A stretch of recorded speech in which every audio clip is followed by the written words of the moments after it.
আজকে ডার্লি মিরোকে নিয়ে একটা ছোট সিটি ট্যুর করব। ভোর 6:30 আমরা বেরিয়ে পড়েছি আমাদের অ্যাপার্টমেন্ট থেকে ভাইজ্যাগে।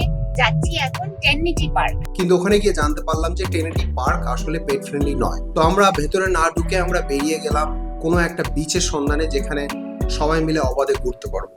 এরপর আমরা পৌঁছে গেলাম ভাইজ্যাগের মোস্ট পপুলার বিচ আরকে বিচে। বিচটা খুব সুন্দর কিন্তু ছিল একটু ক্রাউডেড।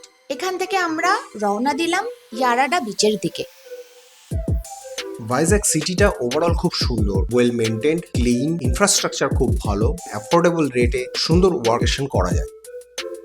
ডালি তো ছাড়া পাওয়ার সঙ্গে সঙ্গে সমুদ্রের জলের দিকে ছুটেছে। আমরা কোনোভাবে ওকে ধরে এনেছি। এখন এত হাই টাইড, এখানে একদমই ছাড়া যাবে না। এরপর থেকে ওরা লিশেই ছিল। ইয়ারাডা বিচ খুব সুন্দর সিনিক জায়গা আর লেস ক্রাউডেড, তাই নেক্সট টাইম যখন ভাইজ্যাগে আসবে ইয়ারাডা বিচকে একদমই ভুলো না। তোমার প্রিয় বিচ কোনটা?